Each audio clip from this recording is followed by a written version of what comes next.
I'm really looking forward to the next presentation from Simply Zesty. Niall Harbison is here. This whole world of Facebook and Twitter and all the other ways. So Niall, can you take over now? Do you hear? Yeah.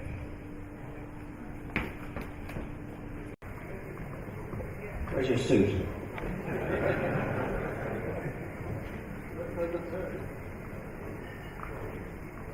Yeah, perfect. Hey guys, I don't have to wear a suit because I'm in social media, so I'm pretty lucky.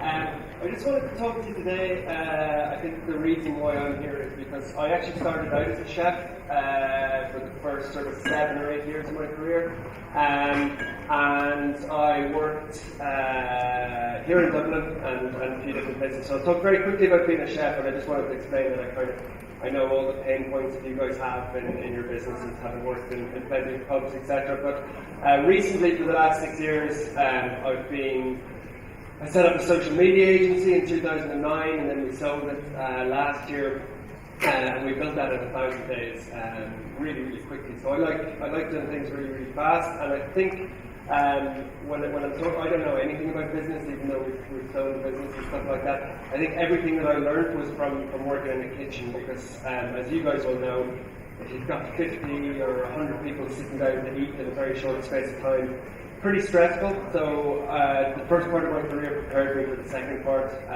the working in business, which I found a lot more relaxing, to be honest, than being a chef. So we sold the business last year. Being a chef, it's a fantastic trade. I got to travel the world, and working in Irish bars. I worked in Irish bars in France, in Australia, and French shops everywhere. So it was always a very useful trade to have with you when traveling. So that's just a very quick bit about my background. I actually moved on from being a chef. I got bored of sort of looking at four walls and it being very dark. I went to work for a guy called Paul Allen, who started Microsoft with Bill Gates. So they were partners. He got bored after 4 or 5 years and took his stock options and went and bought a yacht. So I worked on this yacht for him, which is actually 500 feet long. There's a helipad on the back, there's a helipad on the front, there's actually a submarine in there. It's crazy. And he's actually got 3 of them, because one wasn't enough, obviously. So I worked for him for 2 years, traveling all over the world. There wasn't such a thing really as stock control or pricing or anything like that. I literally phoned up and ordered 100 grand worth of food, because he basically had to have everything that he could ever want for him and his guests. So that was a real eye opener, and it was very interesting. But I wanted to talk to you. That was just very, very quickly about me to explain why I'm maybe qualified to talk on this sort of stuff. So what I want to talk about is digital and social media and the online world. Which you were saying was so important to all businesses, and it's probably come along to absolutely no disrespect, but to older people, it's probably come along like a slap in the face and come out of nowhere. I spend my time talking to brands, and the executives in the room are usually quite nervous of it, and at first maybe don't even want to embrace it. Whereas graduates coming out of college are totally up to speed with it and know everything about social media. So that's nothing to be scared of. I love this graph because this is what's happening at the moment across multiple industries. So the yellow line is book sales for Amazon. So Amazon, one of the most successful companies of the internet era. This is 1996. And the yellow line is spectacular growth. That's doubling year over year. One of the most successful companies on the internet since inception. But the red line is digital book sales. So about 2008, same time the iPhone came out, Kindles, tablets, stuff like that. That red line is really, really exciting. And that's books, that's not relevant to yourselves. But that is happening across multiple industries at the moment. And it's a terrifying time for some businesses, because a lot of businesses are getting caught out with it. So the likes of Nokia, one of the most successful handset makers, 5 years ago, they were washing cash. Somebody asked the CEO, the iPhone was a danger, and he turned around and said, I know it's only a little hobby for Apple, they'll sell a few of those. Nokia pretty much went broke to all intents and purposes a few weeks ago. So same with BlackBerry, huge pressure, they didn't react, and their business has been absolutely decimated. One interesting stat, I think it was a private equity group or somebody who was looking at buying BlackBerry for 4.7 billion. That's the same amount of iPhones that Apple sold in the first 3 days. So 4.7 billion in iPhone sales, or the price of BlackBerry, and that's happened in 4 or 5 years. So there's massive disruption. Hello? There's massive disruption. That's telecoms. You're probably thinking that's not very relevant to yourself. But what I wanted to do when I was doing this presentation late last night, as you always do, is look at a typical street. So I just picked Grafton Street. It's the first one that came into my head. And look at the disruption that's happening on that street. And basically every single shop on that street is being disrupted by technology at the moment. So if you look at HMV, we've all read about that. They sell DVDs, music. They've basically they went broke. A couple of them are back now. They're trying to repackage them up, but they got caught out by the likes of Netflix, the likes of Spotify, streaming music. Very few people are going in to buy music, and that happened very, very quickly as well. So that's an obvious one. Less obvious is maybe the telecoms companies. So if you go up and down Grafton Street, there'll be O2, 3, Vodafone. Anybody here use WhatsApp? Interested to see the audience? Okay, way more than I thought. So at least half of the people here are using WhatsApp. So WhatsApp is essentially free text messaging. You can do images and stuff like that, but it's free text messages. So text messages 3-4 years ago were the closest thing to pure profit ever, because it basically costs 0.001% text message for the network, but they're charging them out of 10 or 20 cents. So that line of revenue is just being decimated. So that's completely gone. The same with calls are coming under pressure from the likes of Skype and Viber and FaceTime and lots of different things. So Vodafone and telco companies are quite agile. They're moving into different business packages and maybe fixed line and stuff like that. But they're under just as much threat as Nokia and BlackBerry were. If you're a bank, the progressive banks in different countries, obviously not this country, are trying to move their customers away from expensive branches that cost a lot of money to put on main streets and staff, etc. To the point where if you go to Holland now or the UK, you can start, you can't fully do it, but you can get a mortgage approval within about 10 or 11 steps on the internet. So they're physically trying to take people off the high street and put them online. So that's happening in banking. And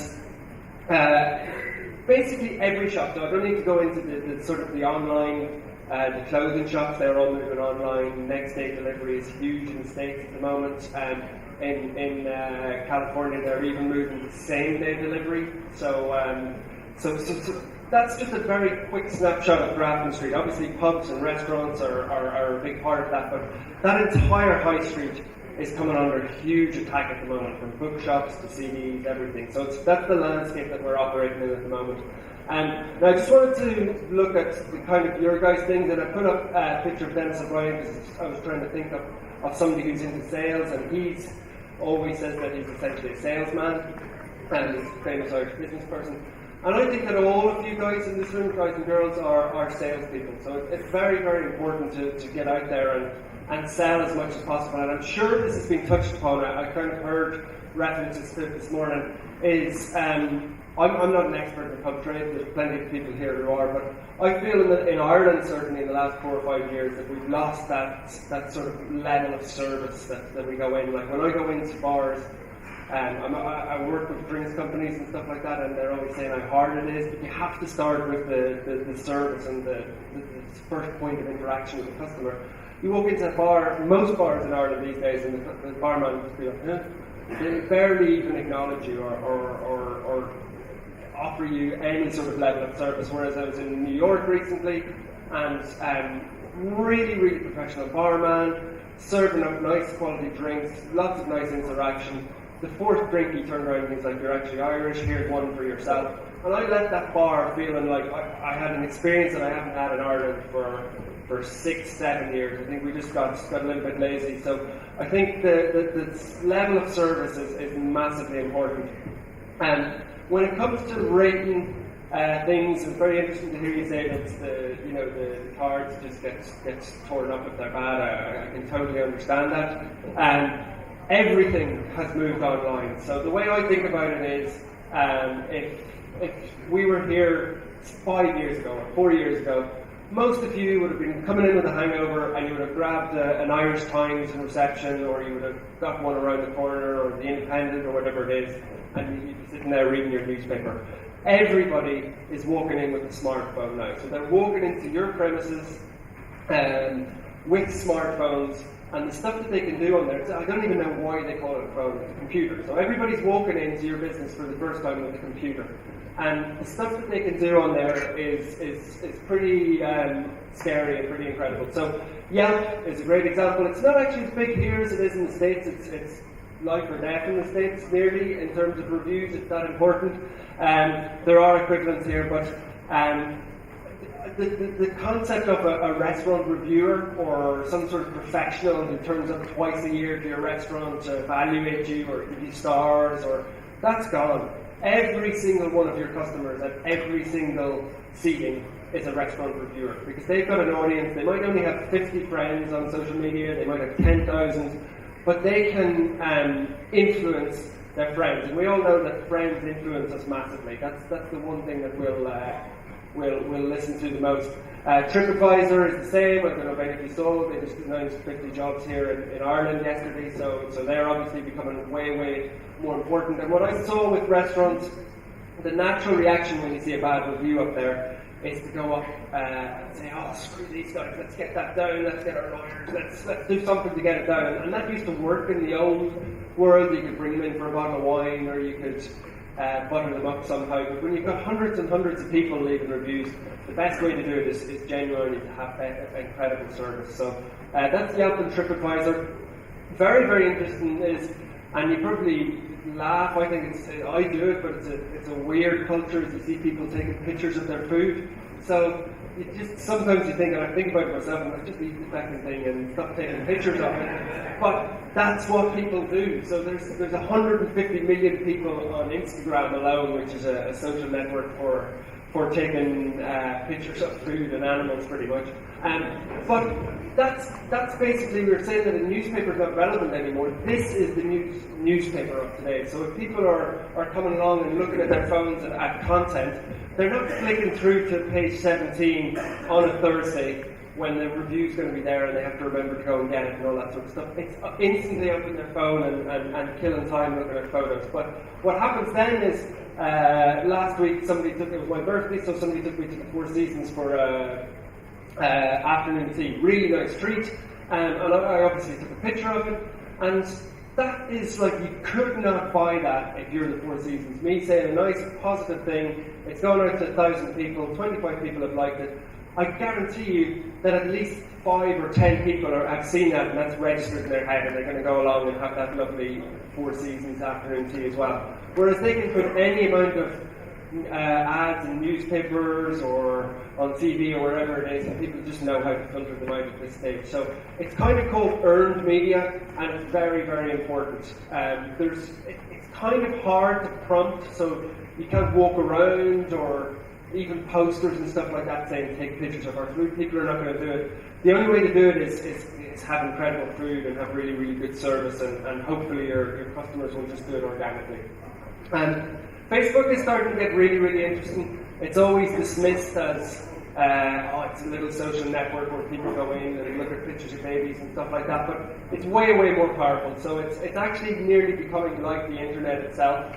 Just think that there's 1.2 billion people on there now, so they spend a huge amount of time there. And just yesterday, Facebook improved their search functionality. So at the moment, if I go to, let's say I go to New York next week, I will Google restaurants, and I'll get TripAdvisor, and I'll get Yelp, and I'll get organic results, and loads of different suggestions. But it's very hard for me to make a decision because there's so much information. Whereas Facebook's new search, what they do is they tell you what your friends have liked. So I put in restaurants visited by my friend in the search results.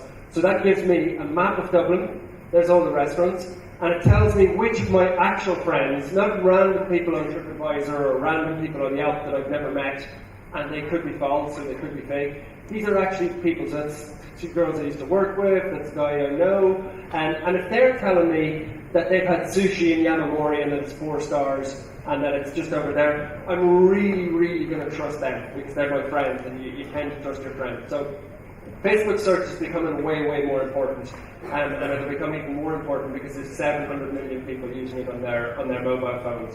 And the one area there's 2 areas that you absolutely have to have. So if you think about mobile, I'm more excited about mobile than social media because everybody's got a smartphone these days. And this is a pub, as you will see it on most mobile phones. So tiny little writing, you need microscopic fingers to try and click on any of those links. And this is a mobile-friendly website. So nice big tabs. Call us, find us, home, special events, menu, photos.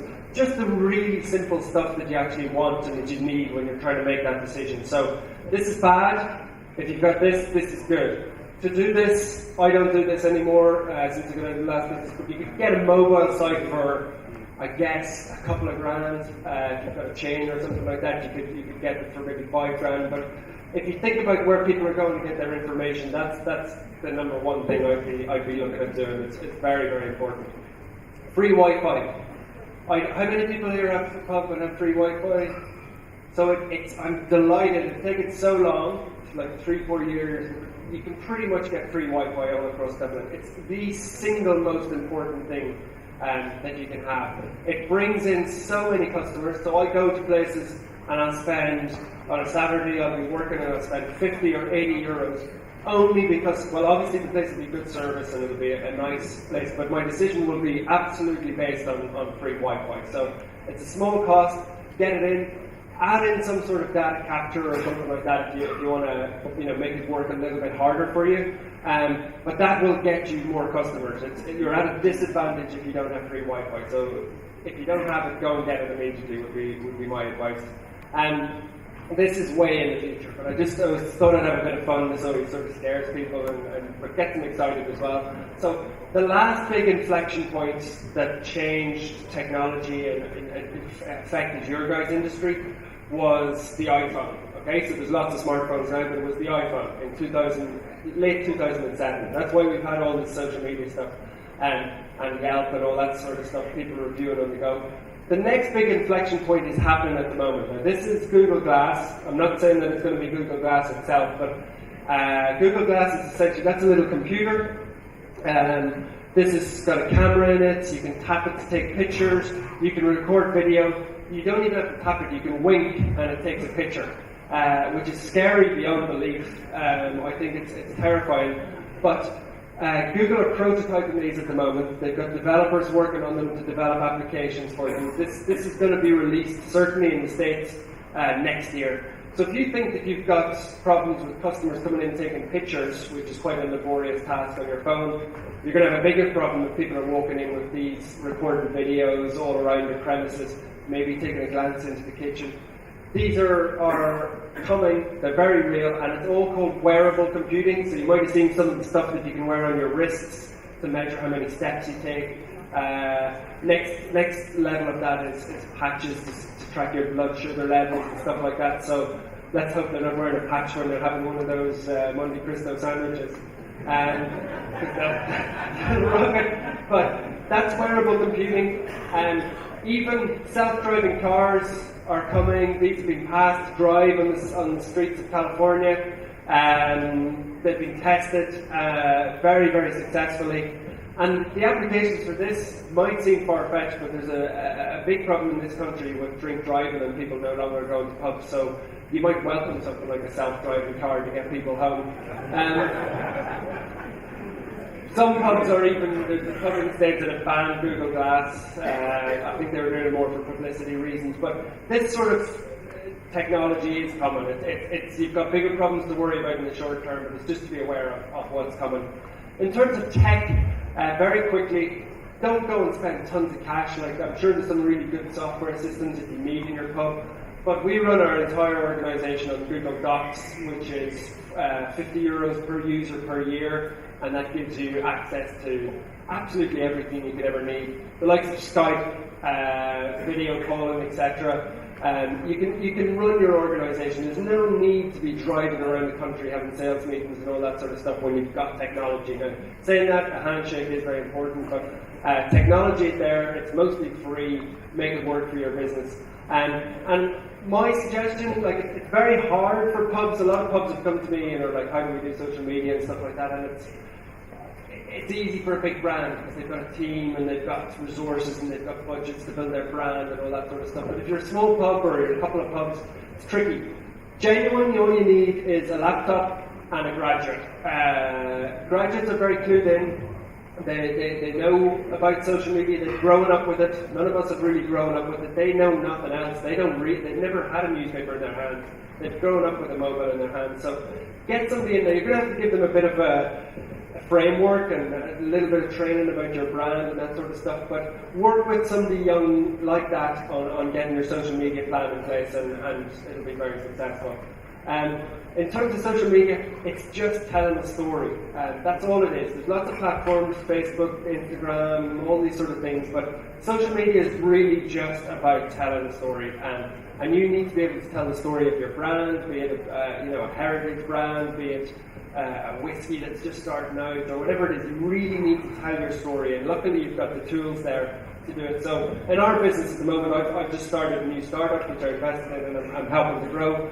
We just share photos of stuff that goes on in the office, and people love it. Like, I've got 2 dogs which I bring to work, take pictures of them. Emma, who I started with, is a model, so she shares pictures when she's doing fashion shoots.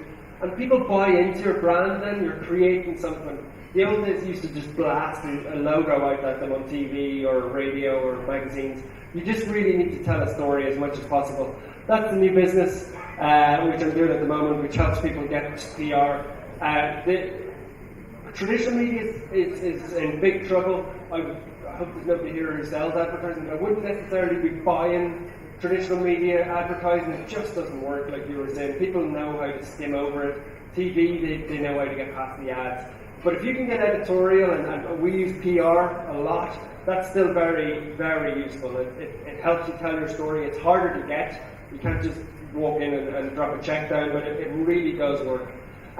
But just finally, all the social media tools in the world, you can't control it. You can't it's not like old media. You can't clamp down and cut out bad reviews. People are going to be leaving reviews. The only thing that you can do is just be absolutely brilliant, and that means every single drink, every interaction with the customer, and every piece of food. Because drop your standard for one of those, and it'll be shared to a couple of thousand people. So that's social media and a couple of stories that I hope were helpful for you all.